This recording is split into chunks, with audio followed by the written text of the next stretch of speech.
ಒಳ್ಳೆ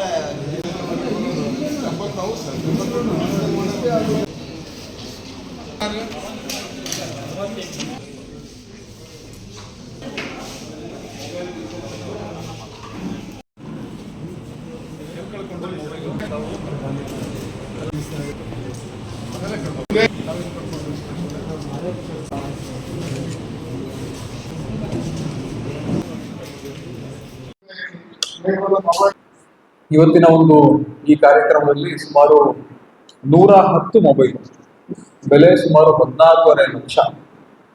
ಸೊ ಕಳೆದ 2-3 ತಿಂಗಳಲ್ಲಿ ಸಾರ್ವಜನಿಕರು ಏನು ಮೊಬೈಲ್ನ ಕಳ್ಕೊಂಡಿದ್ದಾರೆ ಅದನ್ನು ನಮ್ಮ ಡಿವೈಎಸ್ಪಿ ಕೃಷ್ಣಮೂರ್ತಿ ಅವರು ಬಹಳ ಒಳ್ಳೆ ನೇತೃತ್ವವನ್ನು ವಹಿಸಿದ್ದಾರೆ ಪೊಲೀಸ್ ಠಾಣೆಗೆ.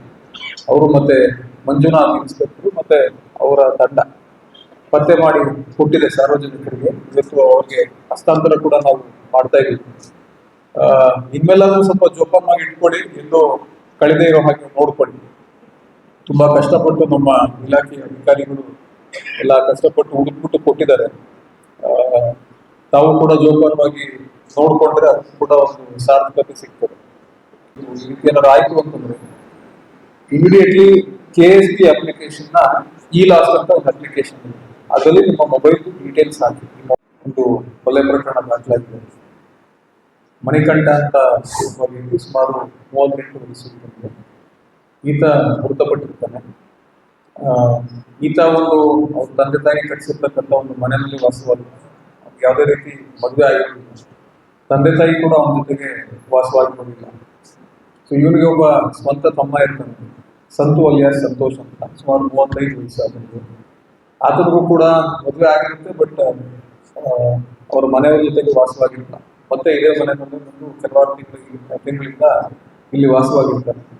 ಇಬ್ರು ಗಾರೆ ಕೆಲಸ, ಕೂಲಿ ಕೆಲಸ, ಈ ರೀತಿ ಸಣ್ಣ ಪುಟ್ಟ ಕೆಲಸ ಮಾಡಿಕೊಂಡು ಜೀವನ ಸಾಗಿಸ್ತಾ ಇರ್ತಾರೆ. ಕೆಲ ತಿಂಗಳಿಂದ ಸ್ವಲ್ಪ ಮನಸ್ತಾಪ ಸೃಷ್ಟಿಯಾಗಿರುತ್ತೆ ಇಬ್ರು ಬಗ್ಗೆ.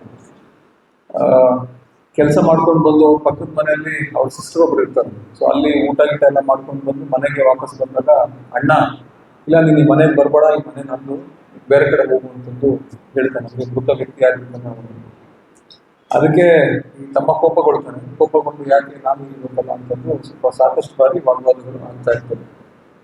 ಸೊ ಅವತ್ತಿನ ದಿನ ಏನು ಕೊಲೆ ಆಯಿತು, ಅವತ್ತಿನ ದಿನ ರಾತ್ರಿ ಕೂಡ ಊಟ ಮುಗಿಸ್ಕೊಂಡು ಮನೆಗೆ ಬಂದಾಗ ಇದೇ ರೀತಿ ಗಲಾಟೆ ಆಗುತ್ತೆ.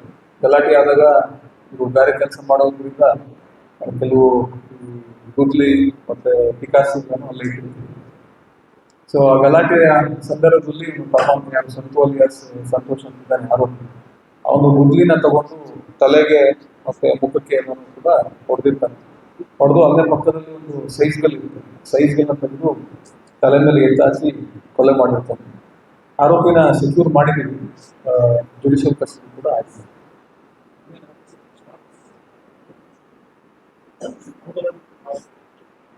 ಅದು CC ಕ್ಯಾಮ್ರಾ. ನಾನೊಬ್ಬ ಆಟೋ ಚಾಲಕ. ಈ ಮೊಬೈಲ್ ತೊಗೊಂಡಾಗ ನನಗೆ ಎಷ್ಟು ಕಷ್ಟಪಟ್ಟು ತೊಗೊಂಡಿರ್ತೀವಿ ಅಂತ ನನಗೆ ಗೊತ್ತಿರುತ್ತೆ. ಅದೇ ರೀತಿ ಒಂದು ಫೋನ್ ಬಂದಾಗ ಹಿಂಗೆ ಮೊಬೈಲ್ ಸಿಕ್ಕಿದೆ ಅಂತ ಹೇಳಿ ಅಷ್ಟು ಖುಷಿಯಾಗಿದೆ. ಶಿವಮೊಗ್ಗ ನಗರದ ಎಲ್ಲ ಪೊಲೀಸ್ನವರಿಗೂ ನಾನು ಅವರಿಗೆ ಧನ್ಯವಾದಗಳು ಹೇಳ್ತೀನಿ. ಭಾಳ ಕಷ್ಟಪಟ್ಟು ಒಂದು ಮೊಬೈಲ್ ತೊಗೊಂಡಿರ್ತೀವಿ, ಅದು ಕಳೆದೋದಾಗ ಎಷ್ಟು ದುಃಖ ಆಗುತ್ತೆ ಅಂತ ಹೇಳಿ ಅದು ತೊಗೊಂಡವ್ರಿಗೆ ಗೊತ್ತಿರುತ್ತೆ. ಎಲ್ಲ ಪೊಲೀಸ್ನವರಿಗೆ ನಾನು ಶಿವಮೊಗ್ಗ ನಗರ ಪೊಲೀಸ್ನವರಿಗೆ ಎಲ್ಲರಿಗೂ ಧನ್ಯವಾದಗಳನ್ನು ಹೇಳಕ್ಕೆ ಇಷ್ಟಪಡ್ತೇನೆ. ಮೊಬೈಲ್ ನಂದು ಸಿಕ್ಕಿದೆ, ಈಗ ನನಗೆ ಹಸ್ತಾಂತರ ಮಾಡಿದ್ದಾರೆ. ಆ ಮೊಬೈಲ್ ತೊಗೊಂಡು ನಾನು ಭಾಳ ಖುಷಿಯಾಗಿದ್ದೀನಿ. ಎಲ್ಲ ಪೊಲೀಸ್ನವ್ರಿಗೆ ಇನ್ನೊಮ್ಮೆ ನಾನು ನಮಸ್ತೆ, ನನ್ನ ಹೆಸರು ಮೀನಾಕ್ಷಿ. ನಾನು ಇಲ್ಲೇ ನೆಹರು ಒಳ ಕ್ರೀಡಾಂಗಣದಲ್ಲಿ ಬಾಕ್ಸಿಂಗ್ ಕೋಚ್ ಆಗಿದ್ದೀನಿ. ಸೊ ನಾನು ಬೆಂಗಳೂರಿಗೆ ಒಂದು ಪ್ರಾಕ್ಟೀಸ್ ವಿಚಾರವಾಗಿ ಹೋಗಿದ್ದೆ. ಸೊ ಅಲ್ಲಿಂದ ರಿಟರ್ನ್ ಆಗಬೇಕಾದ್ರೆ ನೈಟ್ ಒಂದು 12 ಗಂಟೆ ಇರ್ಬೋದು ಶಿವಮೊಗ್ಗ ಬಸ್ ಸ್ಟ್ಯಾಂಡ್ ರೀಚ್ ಆಗೋಕ್ಕೆ. ಇವಾಗ ಹೊಸ ಬಸ್ ಬಂದಿದೆಯಲ್ಲ ಅಶ್ವಮೇಧ ಬಸ್ಸಲ್ಲಿ ಇವಾಗ ಚಾರ್ಜ್ ಆಗೋಕ್ಕೆ ಒಂದು ಪಿನ್ ಕೊಟ್ಟಿದ್ದಾರೆ. ಸೊ ಅಲ್ಲಿಗೆ ನಾನು ಏನು ಮಾಡಿದೆ, ಕನೆಕ್ಟರ್ ಹಾಕಿ ಪಿನ್ನಲ್ಲಿ ಚಾರ್ಜಿಗೆ ಹಾಕ್ಬಿಟ್ಟು ಏನು ಮಾಡಿದೆ, 12 ಗಂಟೆ ನೈಟ್ ಅಂದಾಗ ನಿದ್ರೆ ಬಂದೇ ಬರುತ್ತೆ. ಸೊ ಮಲಗಿಬಿಟ್ಟಿದ್ದೆ. ಎದ್ದು ನೋಡಬೇಕಾದ್ರೆ ಮೊಬೈಲು ಕಳೆದೋಗ್ಬಿಟ್ಟಿತ್ತು. ಬಸ್ಸಿಂದ ಕರೆಕ್ಟಾಗಿ ಎಲ್ಲ ಇಳಿದ ಮೇಲೆ ನನ್ನನ್ನು ಕಂಡಕ್ಟರ್ ಎಪ್ಸಿದ್ರು. ಅದೇ ಪ್ರಾಬ್ಲಮ್ ಆಗಿದ್ದು. ಮೊಬೈಲ್ ತಗೊಂಡೋಗ್ಬಿಟ್ಟಿದ್ರು. ಬ್ಲೂಟೂತ್ ಕನೆಕ್ಟ್ ಇತ್ತು, ಅಲ್ಲೇ ಸುತ್ತಮುತ್ತನೇ ಇದ್ರು.